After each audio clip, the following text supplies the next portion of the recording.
ఈరోజు దేవుని మాట మత్తయి సువార్త 14వ అధ్యాయము 19వ వచనం. పచ్చిక మీద కూర్చుండుడని జనులకు ఆజ్ఞాపించి ఆ 5 రొట్టెలను 2 చేపలను పట్టుకొని ఆకాశం వైపు కనులెత్తి ఆశీర్వదించి ఆ రొట్టెలు విరిచి శిష్యులకిచ్చెను. శిష్యులు జనులకు వడ్డించిరి.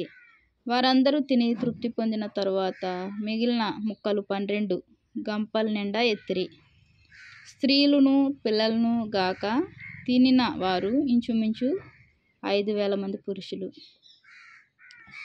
ప్రియమైన దేవుని మాట వింటున్న వాళ్ళారా, దేవుడు వాక్యం చెప్పిన తర్వాత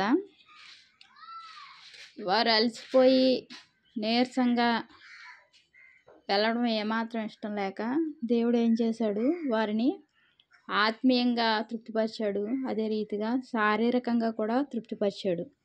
శరీరానికి ఆహారాన్ని అందించాడు దేవుడు, ఆత్మకు ఆహారాన్ని అందించాడు దేవుడు. కృపగల దేవుడు, జాలిగల దేవుడు. ఈ రోజుల్లో ఆత్మకు ఆహారాన్ని ఇస్తున్నారు కానీ శరీరానికి ఆహారాన్ని ఎవరు ఇవ్వడం లేదు. కొంతమంది ఇస్తున్నారు, దేవునికి వందనాలు. అయితే వారు ఆత్మీయ ఆహారం భుజించిన తర్వాత వారికి ఏం కావాలి? శారీరకంగా ఆహారం కావాలి శరీరానికి. అయితే వారు అలసిపోయి సొలసిపోయి వెళ్ళడం ఏమాత్రం దేవునికి ఇష్టం లేక దేవుడు ఏం చేశాడు, పచ్చిక మీద కూర్చుండుడని జనులకు ఆజ్ఞాపించి, అక్కడ ఏమున్నాయి? ఏమీ లేవు. అయితే 5 రొట్టెలు 2 చేపలు మాత్రం ఉన్నాయి. ఆ 5 రొట్టెలు 2 చేపలు ఎక్కడి నుండి వచ్చాయి? ఈ యొక్క దేవుని యొక్క వాక్యాన్ని వినడానికి ఒక చిన్న బాలుడు కూడా వెళ్ళాడు. వాళ్ళ అమ్మ ఉట్టి చేతితో పంపకుండా ఏం చేసింది? 5 రొట్టెలు 2 చేపలను కూడా ఆ యొక్క బాబుకి ఇచ్చి పంపింది.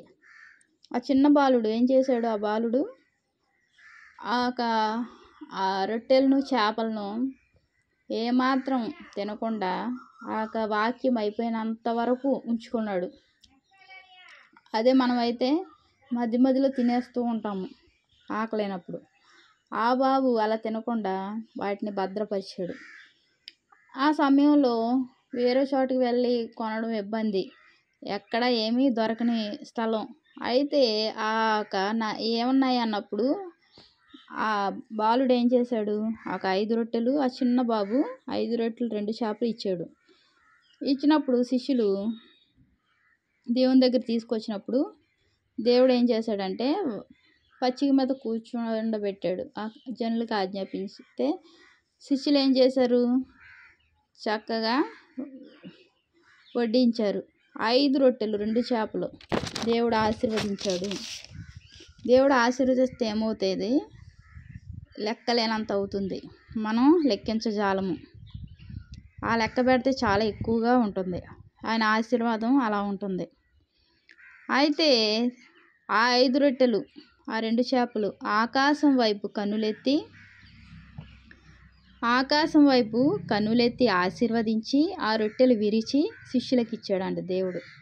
ఆకాశం వైపు కన్నులెత్తి విరిచి వాటిని ఆశీర్వదించి ఎవరికి ఇచ్చాడు? దేవుడు శిష్యులకు ఇచ్చాడు. శిష్యులకు ఇచ్చినప్పుడు శిష్యులు ఏం చేశారు? జనులకు వడ్డించారంట. జనులు ఏ రీతిగా తిన్నారు? అక్కడ ఉన్న ప్రజలు కొంచెం తినలేదు, కొద్దిగా తీసుకోలేదు. వారికి ఎంత ఆహారం కావాలో అంత తృప్తిగా తిన్నారు. ఎంత కావాలంటే అంత. ఎన్ని రొట్టెలు కావాలంటే అన్ని రొట్టెలు, ఎన్ని చేపలు కావాలంటే అన్ని చేపలు, సమృద్ధిగా. ఇక తక్కువ అంటూ ఏమీ లేదు. వారికి నచ్చినంత తృప్తికరంగా భోజనం చేశారు. వారందరూ తిని తృప్తి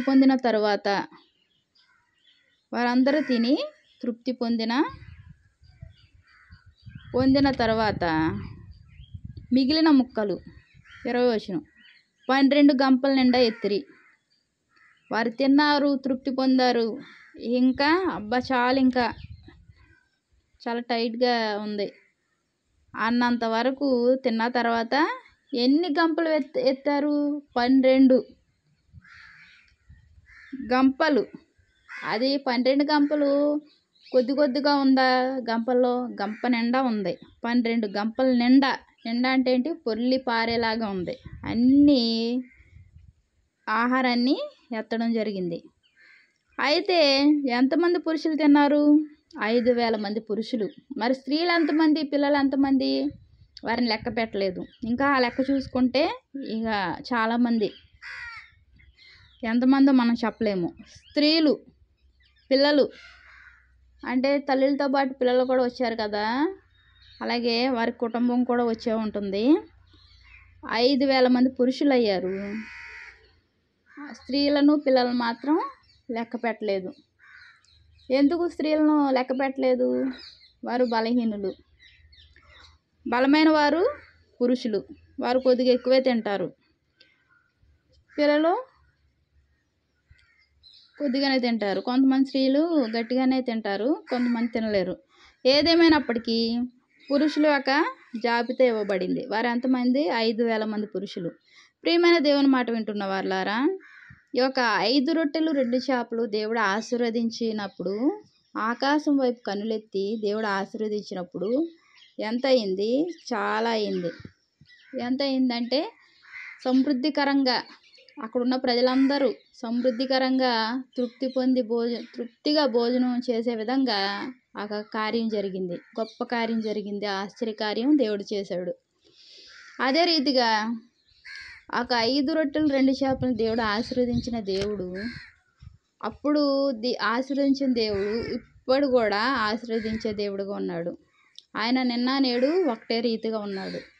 మనం మారిపోతాం కానీ ఆయన ఎప్పుడు మారలేదు. మార్పు చెందని దేవుడు, మాట తప్పని దేవుడు, సజీవమైన దేవుడు, కృపగల దేవుడు, దయామయుడు మనతో ఉంటున్నాడు. మనం కూడా ఆయన యొక్క అంత ఆశీర్వదించే దేవుడిని మనం ప్రక్కన పెడితే మనం ఆశీర్వాదాలు పొందలేము. దేవుని యొక్క కృప మనపై ఉన్నప్పుడు, దేవుని యొక్క ప్రేమ మనపై ఉన్నప్పుడు దాన్ని మనం నిలకడగా ఉంచుకోవాలి. నిలకడగా ఆయనలో ఉండాలి. అలాగే ఆయన విడువని దేవుడు కాబట్టి మనం కూడా విడవకుండా ఆయనతో స్నేహం చేయాలి. ఆయన ప్రేమించే దేవుడు కాబట్టి మనం కూడా ఆయన ప్రేమించే వారంగా ఉండాలి.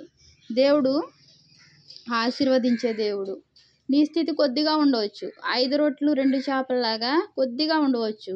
దేవుని యొక్క కృప ఎప్పుడైతే నీ మీద ఉంటుందో దేవుడు సర్వసమృద్ధిగా ఆశీర్వదిస్తాడు. ఆ 12 గంపలు ఎత్తారు. 12 గంపలు అంటే మాటలు కాదు. అవి ఎంతెంత పెద్దవో మనకైతే తెలియదు. దేవుడు గొప్ప దేవుడు కాబట్టి మనం ఆయన కృపను పోగొట్టుకోకుండా ఆయనతో ఉంటే దేవుడు 12 గంపలు నిండా ఏ రీతిగా ఎత్తారో మన జీవితాలు కూడా అంత ఆశీర్వాదకరంగా ఉంటాయి. దేవునికి వందనాలు. ప్రార్థన చేసుకుందాం. మహాప్రేమ గల తండ్రి, కృపగల నాయన, నీకు ఎన్నో వందనాలు, స్తోత్రాలు చెల్లించుకుంటున్నానయ్యా. దయామయుడివి, సర్వశక్తిమంతుడు అయ్యా తండ్రి, కృపగల దేవుడు అయ్యా తండ్రి, నువ్వు ఆశీర్వదించే దేవుడు అయ్యా. 2 చేపలు 5 రొట్టెలు ప్రభానైనా సర్వ సమృద్ధిగా ప్రజలు తిన్నారయ్యా తండ్రి. తండ్రి గొప్ప కార్యం చేసావు, ఆశ్చర్యకార్యం చేసావయ్యా. మా జీవితాల్లో కూడా ప్రభా కొద్దిగా ఉన్న మా స్థితిని తండ్రి ఉన్నతంగా ఎక్కువగా చేసే దేవుడు అయ్యా. 12 గంపల నిండా ఎత్తారు ప్రభా శిష్యులు. అప్పుడున్న దేవుడు ఇప్పుడున్నావయ్యా తండ్రి. మా జీవితాలను కూడా ప్రభా నేను ఆశీర్వదించే దేవుడుగా ఉన్నావు ప్రభా తండ్రి. నీ ఆశీర్వాదాలు పొందుకునే భాగ్యాన్ని మా అందరికీ అనుగ్రహించండి అయ్యా. నీ వాక్యం ఉంటున్న ప్రతి బిడ్డను ఆశీర్వదించండి ప్రభా. వారి జీవితాలను ప్రభా ఆశీర్వదించి ప్రభా నైనా ఉన్నతులుగా తీర్చండి ప్రభా. నీ కృప, నీ దయ, నీ ప్రేమ వారిపై కుమ్మరించండి ప్రభా తండ్రి. నాయన నువ్వు కుమ్మరించే దేవుడు ప్రభా నాయన తండ్రి. నీ ప్రేమ కావాలనుకొని నీ దగ్గరకు వచ్చినప్పుడు ఏమాత్రం విడిచిపెట్టే దేవుడు కాదయ్యా. నీ ప్రేమలో ప్రభా మేము ఉండులాగిన ప్రభా నాయన యేసయ్య మమ్మల్ని బలపరచండి, స్థిరపరచండి ప్రభా. నీ శక్తిని ప్రసాదించండి ప్రభా. నీ ప్రేమను వదిలి ప్రక్కకి తొలగిపోకుండా ప్రభా నీ ప్రేమలో స్థిరంగా ఉండులాగిన స్థిరులుగా కదలని వారంగా మమ్మల్ని ఉంచండి ప్రభా. ప్రతి బిడ్డను ఆశీర్వదించండి, దీవించండి ప్రభా. కృపగల దేవని కృపను కోరుకుంటూ నా ప్రభుని ప్రియరక్షకుడైన యేసుక్రీస్తు వారి నామంలో అధీనంగా బ్రతిలాడి పెట్టుకుంటున్నాను తండ్రి. ఆమేన్, ఆమేన్. అందరికీ ప్రైజ్.